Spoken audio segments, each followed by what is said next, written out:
Hello and welcome back to the Movie Memo Recaps. Today we are going to recap a 2021 movie titled Without Remorse. Please be advised that there will be spoilers ahead. In the opening scene, a group of Navy SEALs emerges from the water in Aleppo, Syria, quickly eliminating 2 rebels.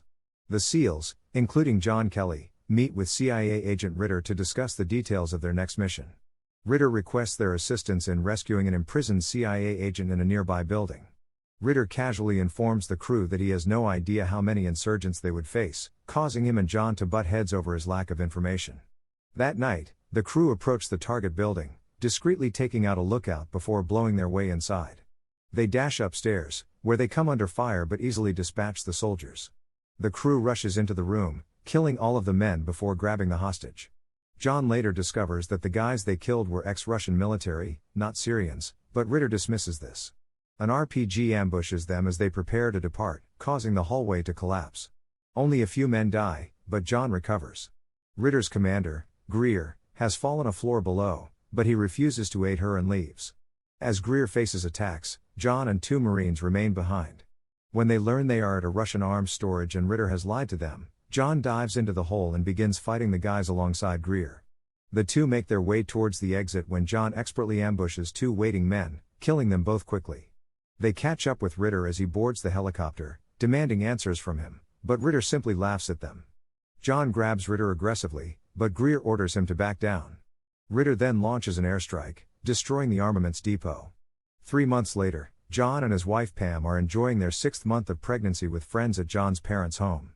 After leaving the Marines, John receives an offer to work as a private security guard, a position he eagerly anticipates. In North Carolina, we see Rowdy, John's former Marine comrade, at home with his wife and children. He goes outside to take out the trash when a van runs him over, killing him. On the other hand, traffic traps Keith, a former Marine in Atlanta, behind a van. Suddenly, men emerge and open fire, instantly killing him. John and Pam arrive home from the party and prepare for bed. He chats about his soon-to-be-born baby girl before attempting to get some cheeks from Pam, but she is exhausted and prefers to sleep. He goes downstairs to listen to music and relax, unknowing that a group of men is outside cutting his electricity. Fortunately, his laptop experiences a power failure, alerting him to the absence of power. He then hears the floor squeak and takes his gun and flashlight. Meanwhile, the crew climbed the stairs and entered Pam's room, firing rounds at the bed. One of the men eventually kills the shooter. When John reaches the top of the stairs, he encounters one man and shoots him dead. After killing another attacker, he engages in a shootout with the final attacker. The 2 men lay there in agony. The attacker attempts to shoot John but runs out of ammo, so he drags himself to his feet and staggers out the door. John finally finds his courage and crawls inside the bedroom, calling for Pam. He gets to the bed, but Pam has died, and he grips the blankets, sobbing, before dropping out. The CIA hurries John to the hospital, his life in peril. The CIA and Marines hold a briefing on the attacks on the Special Forces unit, during which Ritter hints that the SEALs may have gotten themselves into some serious trouble and will be looking into all leads. Greer confronts him fiercely following the meeting, defending the honor of her men. She asks that he explain what is going on, but Ritter coldly informs her that they are looking into it. John is comatose, dreaming of Pam, and experiencing a seizure. After a few days, John awakens to discover Greer standing next to him. When he inquires about his kid, he discovers that neither of his family survived. John sobs silently before demanding to know who was behind the attack, adding that they were professionals, but Greer has no idea. He tells her about the deceased man he discovered in the bedroom and the one that escaped. He only wants a name, but Greer has no information and could not provide it to him even if she did. Later, Greer is in her office when Secretary of Defense Thomas Clay pays her a visit and mentions that Greer's father praises her judgment. Clay wants to know if they can trust John because he has a plan. John immediately begins his recuperation. Secretary Clay summons Greer to a meeting, and Ritter, dissatisfied with Greer's presence in his briefing, dismisses him. Ritter shows them a photo of the son of the FSB's chairman, who was killed when they raided the Russian arms stockpile and whom he believes was responsible for the vengeance assaults on the Marines. Greer notices 3 images and inquires about the identity of the 4th attacker. However, Ritter dismisses this question, shockingly revealing that the CIA has closed the case, leaving the scores even. Hearing this infuriates Greer, and Clay concedes that if the CIA has closed the case, his options are limited. Greer then catches up with John and invites him to grab a drink. She now knows John's feelings toward Ritter and informs him of the CIA's decision. Greer then shows John the photographs of the attackers that she obtained from Clay, explaining that the fourth is a ghost.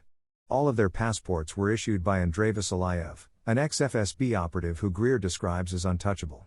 A few nights later, John returns to his home, which remains a crime scene. He enters his room and bursts into sobs, mourning the loss of his family. He goes to the basement and removes a stockpile of guns and money from the heater. Upstairs, he prepares his gun before pouring alcohol on himself. John chases Andrei down to the consulate, staggering over to his guards while playing inebriated. He witnesses Andrei escape in a vehicle while disputing with the guards. He soon finds himself in his truck behind the caravan. He contacts 911 and reports that someone in Andrei's convoy pointed a gun at him. The authorities eventually stop the automobile, leaving Andrei alone on the road. Suddenly, John drives into their car, pinning it. John pours gasoline on the car while Andrei fights to escape and sets it on fire. John then rushes into the burning car, shoots the driver, and holds a gun to Andrei. He demands to know the fourth attacker's name and shoots Andrei in the leg when he hesitates.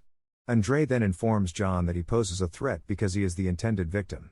John shoots Andrei in the chest, puncturing his lung and forcing him to give up the name, Viktor Rykov. John then kills Andrei before surrendering to the cops who have gathered on the site. News of the Russians attacking the Marines quickly spreads, but the CIA and administration continue to try to cover it up. Ritter informs Clay that they assume Greer leaked the information to John. Ritter is concerned about sending the incorrect message to the Russians, but Clay informs him that John shook a tree they couldn't, and they should wait and see what comes out. John is currently in prison, facing a life sentence. Greer comes to see him, and he does not regret his actions since he feels betrayed by his own country, and the loss of his family is something he can never forgive. He then discloses that he has discovered new information, but in order for Clay to hear it, he must first get him out of prison. The sound of someone speaking Russian outside John's door summons him back to his cell. A few minutes later, a guard approaches him and orders him to turn and face the wall because they are going on a trip. The guard exits furiously after John refuses to relocate. John then grabs a towel and starts wrapping his fist. He takes off his shirt and begins flooding the cage, prepared for the impending war. Soon, armed guards rush into the room, and John goes insane, pounding the men. He then grabs one by the neck and orders the others to seal the door or he will kill him. The men agree, but more guards soon arrive at the door. At that moment, U.S. Marshals arrive. Marshals stop the guards and give John a cell phone.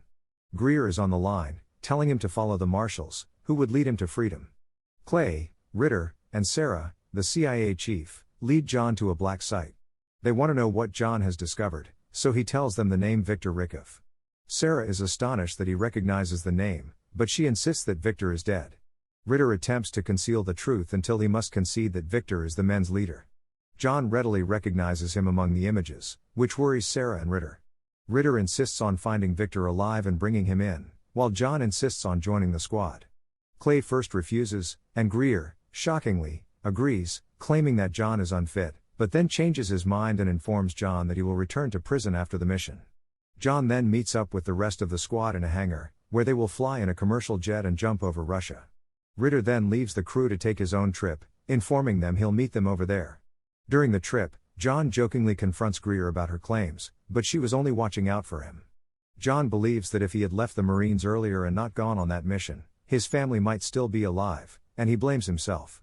He intends to exact his retribution, dismissing Greer when she tells him that this is an extraction mission. The team arrives at the drop zone and is about to jump when a Russian fighter plane joins them. The pilots approach him and order him to detour. The pilot refuses, so the Russians launch a missile at the plane's engines, and it crashes in the middle of the sea. Greer instructs them to depart the plane, but John refuses to leave the gear behind because they can't accomplish the job without it. The plane starts to sink, causing John to dive with it. He gathers air wherever he can before reaching for one bag and attaching a float. He is now out of air, but he manages to attach one last bag and utilize it to return to the surface. He almost makes it, but his squad helps him onto the inflatable boat he salvaged, and they rush off to finish the task. They arrive in town and head to their safe house. John believes that Ritter might have been involved in the planned attack, and he plans to conduct an investigation. Ritter and his team are watching the news about the jet when John and his team barge in and hold them at gunpoint. Ritter tries to make excuses, but John grabs him around the neck. Ritter insists that he is only attempting to get to Viktor and did not sell the Marines out. John ultimately releases him, and Ritter goes to change his pants. Soon, the Marines, together with Ritter and his men, arrive in a van at a building directly across from Victor's hiding place. John checks through his sights for Victor, and Greer notices him and becomes concerned, but John assures her that he is just looking. Later, the crew infiltrates the building, with John leading the way. They ascend the steps, and John instructs them to wait while he checks ahead, but he unexpectedly locks them on the other side of a gate before proceeding alone. Victor enters the apartment, where everyone is dead, and cries out John's name. When Victor discloses that he works for the CIA, John promises him to pay for Pam.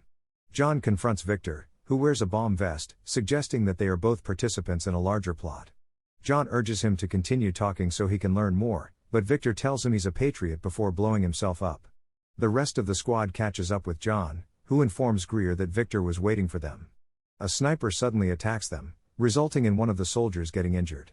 They are unable to locate the sniper, so John grabs a piece of shattered glass and points him out. John provides cover fire, and they attempt to reach their injured teammate when a second sniper emerges. They barely escape the bullets and find cover. Outside, 2 cops arrive, but the snipers shoot them dead. John fears that the blame for their deaths will fall on them. He realizes that someone wants the US to find dead Russians on their turf, and that if they die here, the Russians will find dead US soldiers on their soil, sparking a conflict. While the rest of the crew lays down cover fire, John blows a hole through the wall into the next flat. Greer moves to ambush the sniper while John distracts him. Greer bursts in, but she runs out of ammo and fights with the man. Greer attempts her hardest to fend off the stronger man, only managing to throw him off and stab him, killing him. The squad then heads to the lobby, but the building's police encirclement prevents them from leaving. John then devises a scheme to keep the others distracted while they escape. Greer refuses, but John reminds her that he is a convicted felon and the only person who can be found dead here without causing a conflict. Greer agrees, and John immediately heads to the roof. He then launches his attack, throwing grenades and firing guns, giving the guys time to flee. The cops corner John on the roof, but he murders a few and pushes the rest away. Shots hit his sidearm, causing him to dive through the roof to escape. John engages in a struggle with a soldier and kills him before taking a rifle and blazing his way down the steps, sending others scrambling for safety. He has a bomb in his bag, which he manages to arm before the men arrive, resulting in a big explosion. Amidst the chaos and smoke, John disguises himself as a Russian soldier and pilfers an ambulance. He reluctantly drives back to the hideout, where Greer recognizes him and assists him inside. The squad quickly leaves the country. On the boat, John remarks that Victor was just another piece, and they will never find out who is behind this. He assumes he'll be sent back to prison, but Ritter surprises him by offering him money and a chance at freedom, knowing they have a better chance of uncovering the conspiracy with John as a ghost. Later, we see Clay at dinner and watching the news about the tensions between Russia and America. Later, he goes to the bathroom without his men.